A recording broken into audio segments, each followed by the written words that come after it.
Coming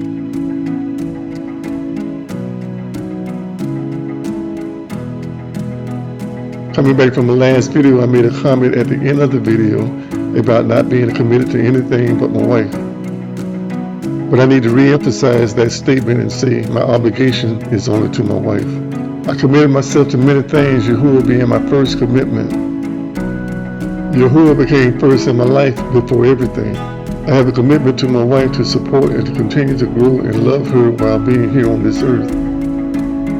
But me and my wife have made other commitments, like helping to support our grandkids. So we have committed 4 hours a day, 5 days a week in order to babysit. We have 2 grandkids, a 3-year-old boy and a 16-month-old girl. So that's pretty much where most of our time has been going since retirement 2 years ago. Well, since retirement, I find it hard but easy to live a life for Yahuwah. It may start off hard knowing how Yahuwah wants you to live your life for Him. But once you start learning His will and His way of life, it becomes easy. It's easy because that's what you want to do, that is please Him by keeping His instructions. So I believe once you learn His ways, everything becomes easy. How do you know His way? We must search for truth. There are so many distractions out there in the world that may keep you from knowing the Father's will. I would be sitting here lying if I said I was 100% all in serving Yahuwah 24/7. I would like to think that's what I'm doing, but the reality is I do some things from this world. I try to keep Him on my mind and my heart 24/7. Some things you do out of the world is still in the world. Some of the things I do from this world is watch football. I don't watch football like I did back in the day, but I do have a home team that I keep up with. There is an NFL team called the Jaguars. So that's one of my wife and I pastimes. In fact, we've been season ticket holders for years. But I want to think I still strongly serve Yahuwah. I got to look at the facts about serving idols. So that's one of the things I need to pray about, is watching sports going after idols. I want to serve Yahuwah, so if football is in the way of serving Him correctly, then I got to give it up. It may require a lot of prayers, but in the end, I want to do what's right. I'm not trying to hide anything on this channel. We must put away all idols, so if sports are going after idols, then I gotta put them away.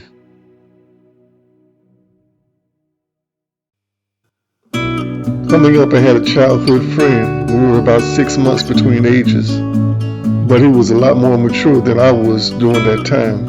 We had not long ago moved down from living up north.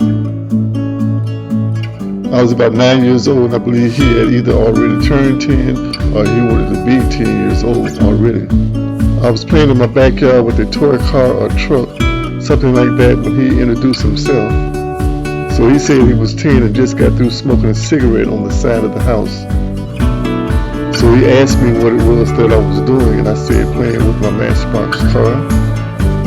So he said, oh, okay, I'm getting ready to go visit my girlfriend. So the first time I ever met him, that was our conversation. He was this very dramatic kid. He had this mind of a grown person at 10 years old. So I remember the next Christmas after we became friends, he asked me if I could spend the night for Christmas and in the morning exchange gifts. So we didn't have a clue of what we got each other for Christmas. My mind was the best gift that anyone could give me was something like a toy car. I was still in that child's mindset. So that morning we exchanged gifts, and I read through the package and found a nice gold bracelet. He looked at me with a smile as if he was waiting on my approval. Then when he saw the contents on my face, he realized I was totally disappointed. I got him a toy car, and he was even more disappointed. I don't know who made the suggestion, his mom or one of us, but we exchanged back each other's gifts, and that solved the problem. That was a long time ago, more than 50 years, but I remember it like it was yesterday. Like this time he came home from leave serving in the army. So he would visit me and we would hang out a little bit. But after a few months of him still being there, I asked him, hey, don't you supposed to be going back? He said he wasn't going back, so he was able. After about 6 months passed, the MPs came and got him and took him back.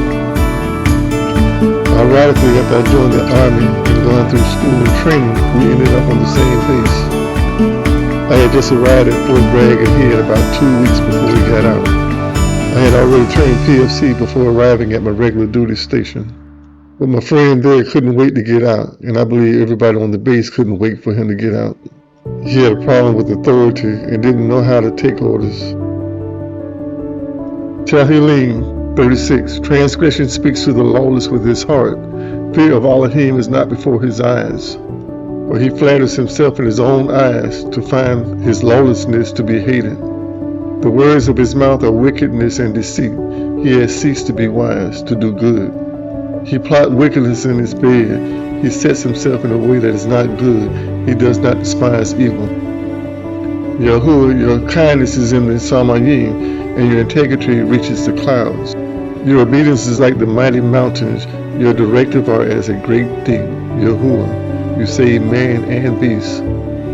How precious is your kindness, Elohim, and the Son of Men takes refuge in the shadows of your wings. They are filled with the fatness of your house, and you give them drink from the rivers of your pleasures.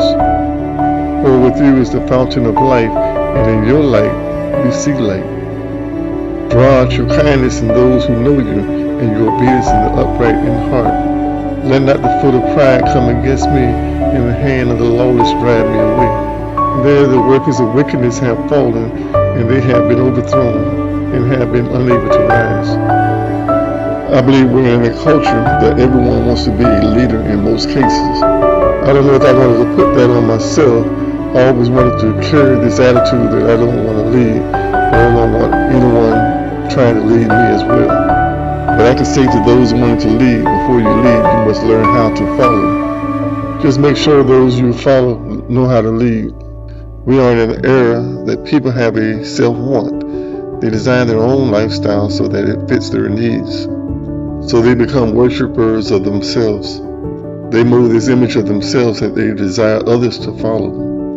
But Yahuwah wants us to follow him and put no one before him. So if we focus on him, then we wouldn't have time to worry about leading others. Those who are greatest in this world are least in the kingdom of Yahuwah. I had this note once that people that had this controlling desire to lead and control others may have a controlling demon within themselves. I believe we're in a culture of today's people with narcissistic traits. We've been bred up that way through the education system that those with a higher learning are the people chosen to lead others. The smarter you are, the more entitled you are. But I don't believe everyone that have narcissistic traits are demonic, because society causes people to think that way. But some people have a desire to control others. They will try and mold you in their way of thinking. They feel they have entitlement to take over your life. They have that work within them that won't stop until they have their way. Yahuwah said some possessed ruachs can only be cast out through fasting and prayers. So we're in a society that everyone wants to lead, or at least think they're better.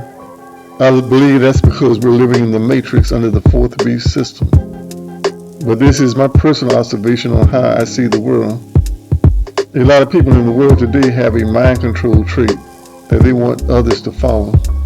I wonder what kind of world we would be if there were no one but leaders being here, no followers. Or if we were in a world that were nothing but followers. Probably either way we would end up destroying each other unless everyone followed Yahuwah. In the beginning, wasn't that the way it was supposed to be? I think once we get to Yahuwah's kingdom, there will be no leaders, no followers. We only live for Yahuwah. I'm not sure that's the way it would be, but that's the way I imagine Yahuwah's kingdom. Don't follow principalities, follow Yahuwah.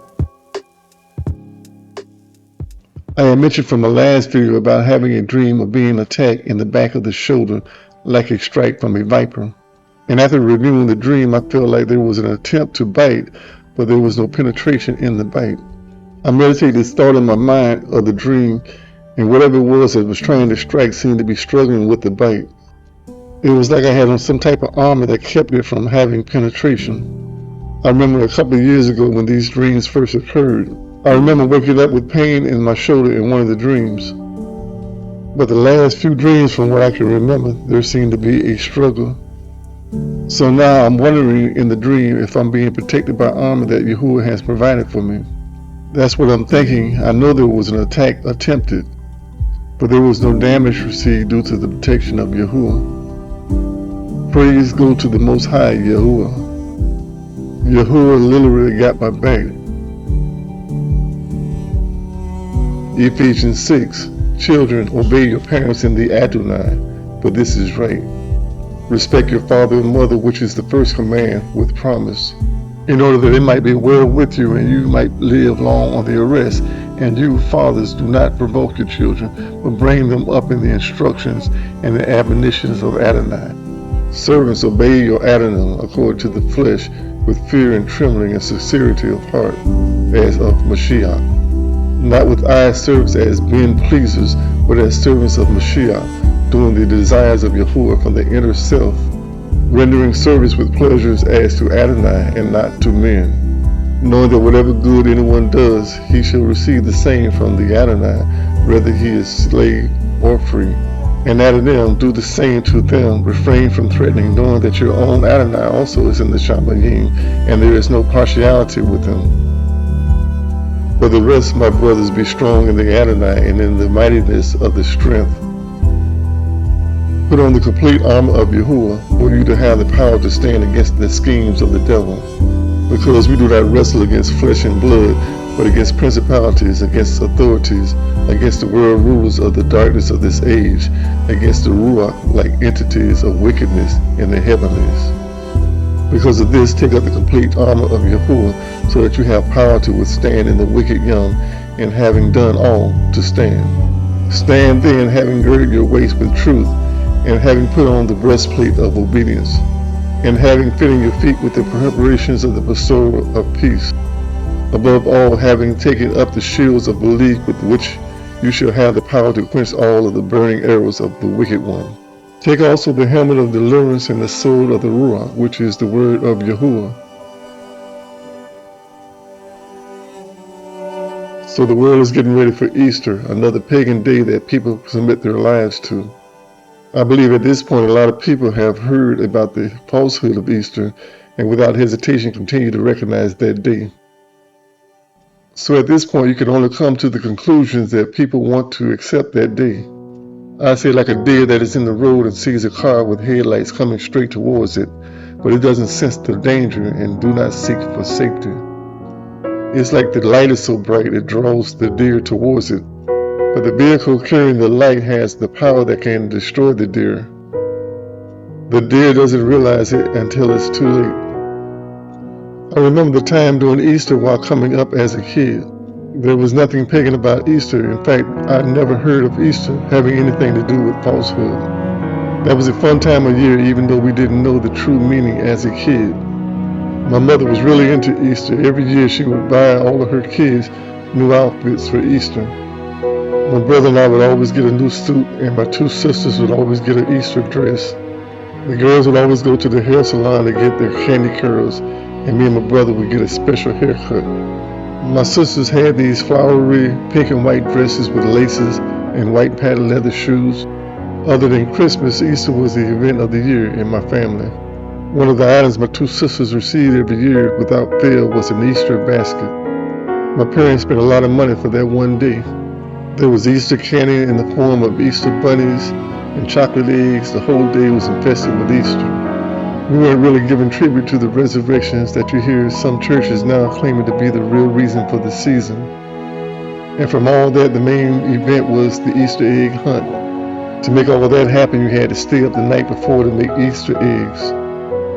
But now that I'm grown and have a mind of my own, I see that day for what it really is, pagan. Easter is all about serving the fertility goddess Ishtar.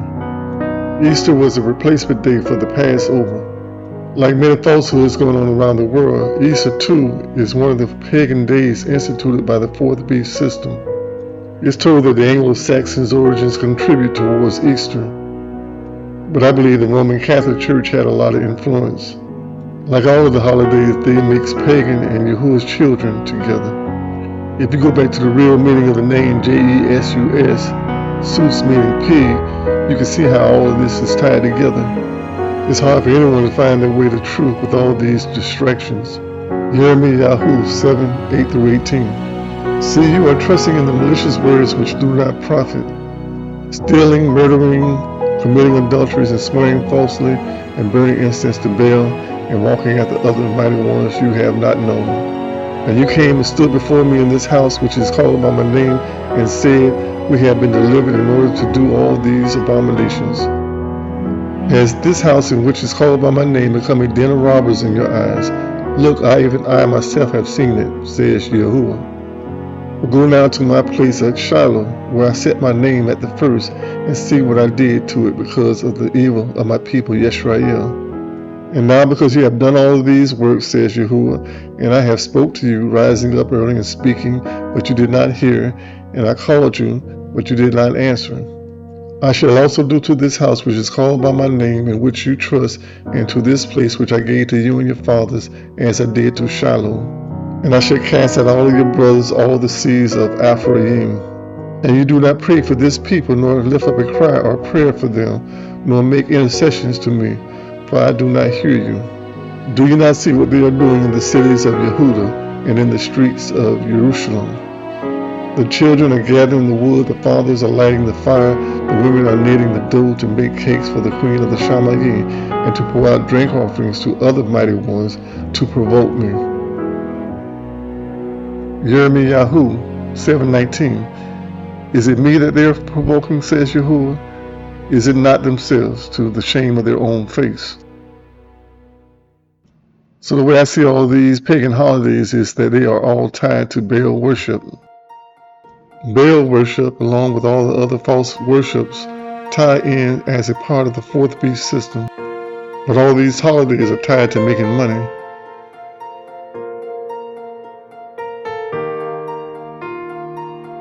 Thanks for watching, and thanks for sharing. May Yahuwah bring you many blessings, and may Yahuwah continue to bless. If Yahuwah is willing, I will see you on the next video. Hallelujah. Praise Yahuwah.